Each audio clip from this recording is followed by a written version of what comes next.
Hello दोस्तों, मैं हूं नीरज और आप देख रहे हैं स्टडी कॉमर्स। और आज हम इस वीडियो में पढ़ने वाले हैं सोल प्रोप्राइटरशिप के बारे में। आप हमारे लेक्चर की पीडीएफ भी डाउनलोड कर सकते हैं एट जस्ट ₹100। और ये वन टाइम पेमेंट होगा, यानी अगर आप एक बार ₹100 पे कर देते हैं तो जब तक आपका पीजीटी एग्जाम क्लियर नहीं होता तब तक आपको PDF plus daily MCQ practice करने के लिए मिलता रहेगा। आप इस दिए गए नंबर पे हमें पे कर सकते हैं। नंबर है 7317240017। आप हमें फ़ोनपे, गूगल पे या किसी भी यूपीआई के थ्रू पेमेंट कर सकते हैं। जैसे ही आप पेमेंट करेंगे इस दिए गए नंबर पे, आप हमें व्हाट्सएप पे या फिर टेलीग्राम पे स्क्रीनशॉट भेज दीजिएगा। जैसे ही आप स्क्रीनशॉट भेजेंगे पेमेंट का, वैसे ही हम आपको एक प्राइवेट ग्रुप में ऐड कर देंगे, जहाँ से आप वीडियो के लिंक, पीडीएफ और जितना भी एमसीक्यू है वहाँ से आप प्रैक्टिस कर सकते हैं। तो अगर आप हमारे द्वारा बनाए गए जो भी प्लेलिस्ट है, अगर उसको सीरियसली फॉलो करते हैं तो आपको किसी और भी मटेरियल की ज़रूरत नहीं होगी रिगार्डिंग पीजीटी कॉमर्स प्रिपरेशन। तो आपके सिलेबस में फॉर्म्स ऑफ बिजनेस ऑर्गेनाइजेशन दिया गया है, जिसमें अलग अलग फॉर्म्स ऑफ बिजनेस ऑर्गेनाइजेशन के बारे में बताया गया, जैसे sole proprietorship, joint Hindu family, partnership, joint stock company, cooperative organisation. तो आज हम इस वीडियो में सोल प्रोप्राइटरशिप के बारे में पढ़ेंगे और आने वाले वीडियोस में हम दूसरे फॉर्म्स ऑफ ऑर्गेनाइजेशन के बारे में डिस्कस करेंगे। तो आइए शुरू करते हैं। सबसे पहले जानते हैं कि सोल प्रोप्राइटरशिप का मतलब क्या होता है। सोल का मतलब होता है सिंगल। आपने सोलो परफॉर्मेंस देखा होगा, तो सोल का मतलब होता है सिंगल और प्रोप्राइटर का मतलब होता है ओनर, यानी ऐसा फॉर्म ऑफ बिजनेस ऑर्गेनाइजेशन जहाँ पे सिंगल ओनर हो उसे हम सोल प्रोप्राइटरशिप कहते हैं। यहाँ पे ध्यान रखिएगा कि सोल प्रोप्राइटरशिप को हम अलग अलग नामों से भी जानते हैं, इंग्लिश में भी और हिंदी में भी। इंग्लिश में हम सोल प्रोप्राइटरशिप को sole trading, individual entrepreneur, individual owner, individual organiser के नाम से भी जानते हैं। और हिंदी में हम सोल प्रोप्राइटरशिप को हम एकाकी व्यवसाय या एकल स्वामित्व के नाम से भी जानते हैं। सोल प्रोप्राइटरशिप जो है one of the oldest form of business organisation है। तो सबसे पहले जानते हैं कि सोल प्रोप्राइटरशिप का मतलब क्या होता है। ऐसा फॉर्म ऑफ बिजनेस ऑर्गेनाइजेशन जिसका ओनरशिप, मैनेजमेंट और कंट्रोल एक सिंगल पर्सन के हाथ में होता है, उसे हम सोल प्रोप्राइटरशिप कहते हैं। यहाँ पर ध्यान रखिएगा कि जो सोल ट्रेडर है, ये एकाकी व्यवसायी है, वो खुद ही ओनर होता है, खुद ही मैनेजर होता है और खुद ही एम्प्लॉय होता है अपने बिजनेस का। और एक और चीज़ ध्यान रखिएगा कि ऐसा नहीं है कि सोल प्रोप्राइटरशिप में सिर्फ एक पर्सन होता है। हो सकता है ये जो सोल प्रोप्राइटर है वो कुछ पर्सन को अपॉइंट करे हेल्प करने के लिए, यानी कि वो किसी और एम्प्लॉय को रख सकता है अपने बिजनेस को बढ़ाने के लिए या फिर उसमें हेल्प कराने के लिए। अब सोल प्रोप्राइटरशिप का कुछ एग्जांपल देख लेते हैं। आप अपने आसपास अगर आप देखेंगे तो आपको बहुत सारा एग्जांपल मिल जाएगा सोल प्रोप्राइटरशिप का।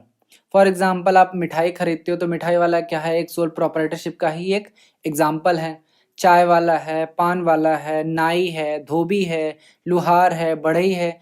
तो ये सब क्या है, एग्जांपल हैं सोल प्रोप्राइटरशिप का। आप ध्यान रखिएगा सिर्फ ये कि सोल प्रोप्राइटरशिप ऐसा फॉर्म ऑफ बिजनेस ऑर्गेनाइजेशन है जहाँ पे ओनरशिप, मैनेजमेंट और कंट्रोल एक सिंगल इंडिविजुअल द्वारा होता है, उसे हम सोल प्रोप्राइटरशिप कहते हैं। यहाँ पर एलएच हैने का डेफिनेशन इंपॉर्टेंट है, आप ध्यान रखिएगा। एग्जाम्पल देख लेते हैं सोल प्रोप्राइटरशिप का। जैसे किराना का शॉप, ग्रोसरी शॉप हो गया, या फिर बेकरी शॉप हो गया, या फिर टेलरिंग जो शॉप है वो भी एग्जाम्पल है सोल प्रोप्राइटरशिप का, या फिर डॉक्टर का क्लिनिक, या फिर लॉयर्स जो हैं, ये सब एग्जाम्पल हैं सोल प्रोप्राइटरशिप का। अब जानते हैं कि सोल प्रोप्राइटरशिप के कुछ इंपॉर्टेंट फीचर्स क्या क्या हो सकते हैं, जैसे हमें पता चल सके कि ये सोल प्रोप्राइटरशिप ही है। सबसे पहले सिंगल ओनरशिप। जैसे मैंने आपको बताया कि ऐसा फॉर्म ऑफ बिजनेस ऑर्गेनाइजेशन जहाँ पे ओनरशिप एक पर्सन के पास होता है, वो सोल प्रोप्राइटरशिप होता है। तो सोल प्रोप्राइटरशिप का पहला फीचर यही है कि सिंगल ओनरशिप होता है। इसका मतलब है कि जो फर्म होगा वो ओन्ड होगा सिंगल इंडिविजुअल द्वारा, और इसके अंतर्गत जो भी कैपिटल लगाया जाएगा वो खुद वो सिंगल इंडिविजुअल ही लगाएगा। और कैपिटल वो दो तरीके से लगा सकता है, वो खुद का पैसा लगा सकता है या फिर वो उधार का पैसा यानी बोरोड फंड जिसको हम डेट कहते हैं, वो भी लगा सकता है बिजनेस को करने के लिए। नेक्स्ट फीचर है इंडिविजुअल रिस्क बियरिंग, जो कि सोल प्रोप्राइटरशिप में एक सिंगल पर्सन होता है जो बिजनेस को ओन्ड, मैनेज और कंट्रोल कर रहा होता है। तो सारा जो रिवॉर्ड होता है वो उसी को मिलता है, और इन केस अगर कोई लॉस हो रहा होता है तो वो भी अकेले उसी को बियर करना पड़ता है, यानी सहन करना पड़ता है। तो सोल प्रोप्राइटरशिप का एक इम्पॉर्टेंट फीचर ये है कि इंडिविजुअल रिस्क बियरिंग होता है। नेक्स्ट है नो सेपरेट लीगल एंटिटी। तो हमने कंपनी में पढ़ा है कि कंपनी क्या है, एक सेपरेट लीगल एंटिटी होता है, यानी कि कंपनी और उसका ओनर अलग अलग होता है। जैसे शेयर होल्डर्स क्या होते हैं, वो ओनर होते हैं कंपनी के। तो शेयर होल्डर्स अगर चले गए तो बिजनेस पे कोई इम्पैक्ट नहीं पड़ने वाला है, यानी कंपनी वैसे ही की वैसे ही रहेगी। लेकिन सोल प्रोप्राइटरशिप के अंतर्गत हम ये मानते हैं कि ओनर और फर्म में कोई भी डिफरेंस नहीं होता है। लॉ इसके अंतर्गत कोई भी डिफरेंस नहीं मानता है कि ओनर और एंटरप्राइजेस अलग अलग हैं।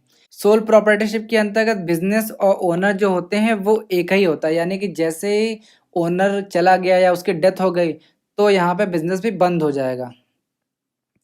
नेक्स्ट है freedom of operation. Sole proprietorship firm के अंतर्गत मिनिमम गवर्नमेंट रेगुलेशन होता है, यानी कि ज़्यादातर जो लीगल फॉर्मेलिटीज़ होती है वो होती ही नहीं है।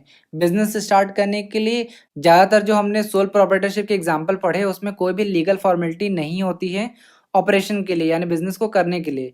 हो सकता है कि कुछ केसेस में लाइसेंस की ज़रूरत हो या फिर रजिस्ट्रेशन की ज़रूरत हो, यानी अगर आप कोई दुकान खोल रहे हैं तो हो सकता है कि रजिस्ट्रेशन एक्ट के अंतर्गत आपको शॉप का रजिस्ट्रेशन कराना पड़े, आपको लाइसेंस लेना पड़े। इसके अलावा कोई भी लीगल फॉर्मेलिटीज़ नहीं होती है। नेक्स्ट फीचर है अनलिमिटेड लायबिलिटी। अनलिमिटेड लायबिलिटी का मतलब ये है कि जो भी सोल प्रोप्राइटर होगा वो पर्सनली लाइबल होगा फॉर ऑल द डेट्स। जो भी वो लोन लेता है उसके लिए वो पर्सनल लाइबल होगा। तो अगर सपोज करिए कि उसने 10 लाख रुपए का लोन लिया है, तो अगर वो अपने 10 लाख का लोन जो है वो अपने बिजनेस के एसेट से नहीं पूरा कर पा रहा है, तो उसको अपनी पर्सनल एसेट्स को भी बेचना पड़ेगा टू पे ऑफ द लायबिलिटी। वो लायबिलिटी को पे करने के लिए उसको अपनी पर्सनल एसेट्स को भी बेचना पड़ेगा। इसी को हम अनलिमिटेड लायबिलिटी कहते हैं। नेक्स्ट फीचर है वन मैन कंट्रोल। जो कि मैंने आपको बताया कि जो सोल प्रोप्राइटरशिप होता है उसमें जो सोल प्रोप्राइटर होता है वो अकेला मालिक होता है फर्म का, तो उसके ऊपर फुल कंट्रोल होता है फर्म का। हो सकता है कि वो कुछ पर्सन को हेल्प करने के लिए रखे अपने बिजनेस में, लेकिन अल्टीमेट जो कंट्रोल होता है वो उसी के हाथ में होता है, यानी सारा डिसीजन मेकिंग वो खुद ही करता है। नेक्स्ट है small size. Sole proprietorship firm जो है वो स्मॉल स्केल पे काम करता है, यानी छोटे बिजनेस के लिए ये अच्छा होता है, क्योंकि हम जानते हैं कि जो भी फंड होता है वो अकेला पर्सन लगाता है, एक ही व्यक्ति होता है और सारा मैनेजमेंट भी उसे करना पड़ता है। तो ये पॉसिबल नहीं है कि एक आदमी के पास, एक पर्सन के पास बहुत ज़्यादा पैसा हो।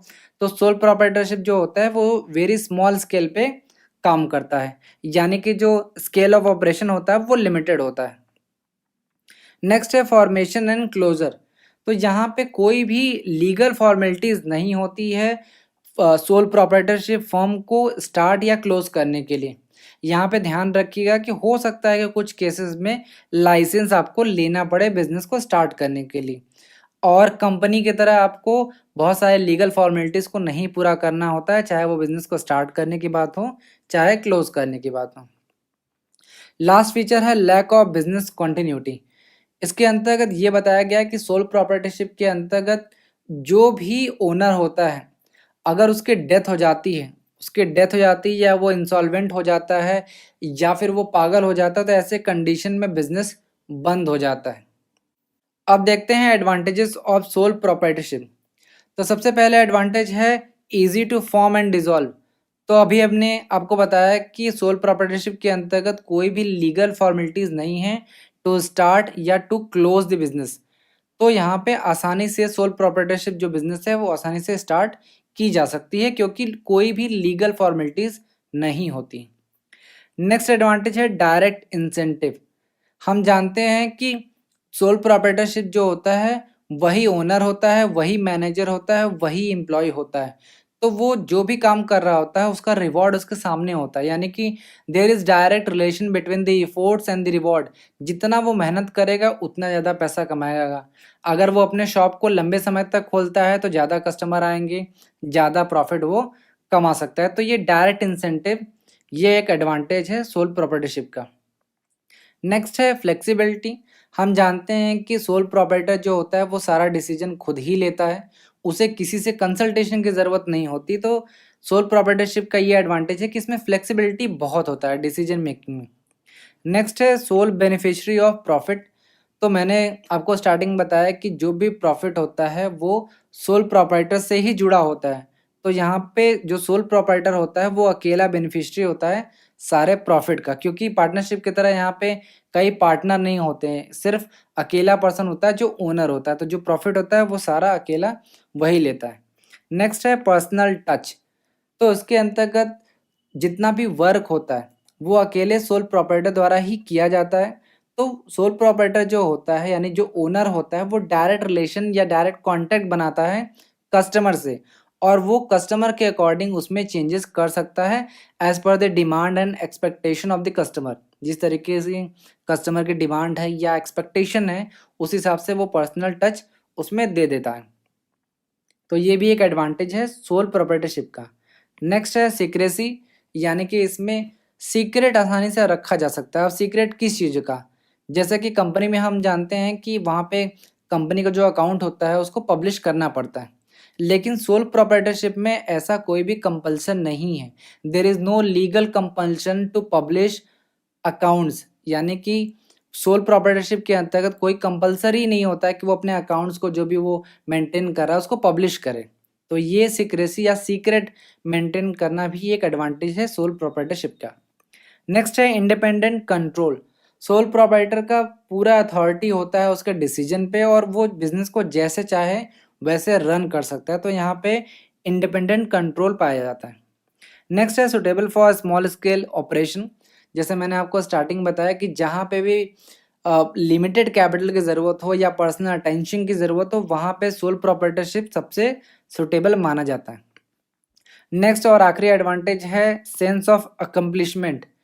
तो सोल प्रोप्राइटरशिप के अंतर्गत जो सोल प्रोप्राइटर होता है वो सारा काम खुद ही कर रहा होता है, तो उसको पर्सनल सेटिस्फैक्शन और कॉन्फिडेंस मिलता है, जिससे वो सेंस ऑफ अकम्पलिशमेंट उसको फील होता है कि वो सारी चीज़ें खुद से किया है, तो उसको कॉन्फिडेंस भी आता है और प्लस पर्सनल सेटिस्फैक्शन भी उसको मिलता है। तो ये था एडवांटेजेस ऑफ सोल प्रोप्राइटरशिप। अब बात करते हैं डिसएडवांटेज ऑफ सोल प्रोप्राइटरशिप। सबसे पहला है लिमिटेड रिसोर्सेज, जो कि हम जानते हैं कि सोल प्रोप्राइटरशिप के अंतर्गत जो सोल प्रोप्राइटर होता है यानी ओनर होता है वही सारा पैसा लगा रहा होता है, चाहे वो खुद से लगाए चाहे वो कहीं से लोन लेके लगाए। तो यहाँ पे लिमिटेड फाइनेंस होता है, इसके वजह से फर्दर बिजनेस को वो ग्रो नहीं कर सकता। तो यहाँ पे जो स्कोप है बिजनेस ग्रोथ का वो कम हो जाता है। तो ये एक डिसएडवांटेज है सोल प्रोप्राइटरशिप का। नेक्स्ट है अनलिमिटेड लायबिलिटी। अगला डिसएडवांटेज ये है कि सोल प्रोप्राइटर जो होता है वो पर्सनली लायबल होता है उसके खुद के डेट के लिए, यानी कि उसने जितना भी लोन ले रखा है उसको सबसे पहले वो बिजनेस के जो भी एसेट्स हैं उससे फुलफिल करेगा, यानी उसको पे ऑफ करेगा। अगर उसके बिजनेस एसेट से भी उस लोन का पेमेंट नहीं होता है तो उसके पर्सनल एसेट्स को भी बेचा जा सकता है उस डेट का पेमेंट करने के लिए। नेक्स्ट है limited managerial skill. Sole proprietorship के अंतर्गत मैंने बताया कि सोल ट्रेडर जो होता है वो खुद ही ओनर होता है, मैनेजर होता है और एम्प्लॉय होता है। तो यहाँ पे अकेला व्यक्ति मैनेजमेंट कर रहा होता है। तो हम जानते हैं कि एक सिंगल पर्सन जो है वो कभी भी एक्सपर्ट नहीं हो सकता सभी फील्ड का। तो ये एक डिसएडवांटेज है सोल प्रोप्राइटरशिप का। नेक्स्ट है limited scope for expansion. Due to limitation of capital and management there is limited scope for expansion, यानी कि कैपिटल की कमी की वजह से और मैनेजमेंट जो स्किल है उसकी कमी की वजह से हम बिजनेस को एक्सपेंड नहीं कर सकते, क्योंकि यहाँ पे सिंगल पर्सन सारा काम कर रहा होता है। नेक्स्ट है लिमिटेड लाइफ ऑफ बिजनेस। इसके अंतर्गत ये बताया गया है कि जो भी सोल प्रोप्राइटरशिप फर्म का जो भी सर्वाइवल या कंटिन्यूटी है वो इस बात पर डिपेंड करता है कि वो पर्सन यानी जो सोल प्रोप्राइटर है वो कब तक काम कर रहा है। अगर एक सोल प्रोप्राइटर अगर बीमार हो जाता है या फिर दिवालिया हो जाता है या फिर उसकी मृत्यु हो जाती है तो उसका बिजनेस वहीं पे बंद हो जाएगा। तो यहाँ पे लिमिटेड लाइफ ऑफ बिजनेस पाया जाता है। ये सब सारे डिसएडवांटेजेस हैं सोल प्रोप्राइटरशिप के। अब कंक्लूजन देखते हैं। सोल प्रोप्राइटरशिप सुटेबल है स्मॉल स्केल इंटरप्राइजेस के लिए। इसके अलावा सोल प्रोप्राइटरशिप ऐसे इंटरप्राइजेस के लिए भी ज़रूरी है जहाँ पे पर्सनल टच ज़रूरत हो, जहाँ पे पर्सनल अटेंशन की ज़रूरत हो, या फिर जहाँ पे कैपिटल जो है वो बहुत लिमिटेड है। फॉर एग्जांपल ग्रोसरी शॉप या फिर बेकरी शॉप, ये सब आपके एग्जांपल हैं सोल प्रोप्राइटरशिप के। तो उम्मीद है आपको पसंद आया होगा। Thank you.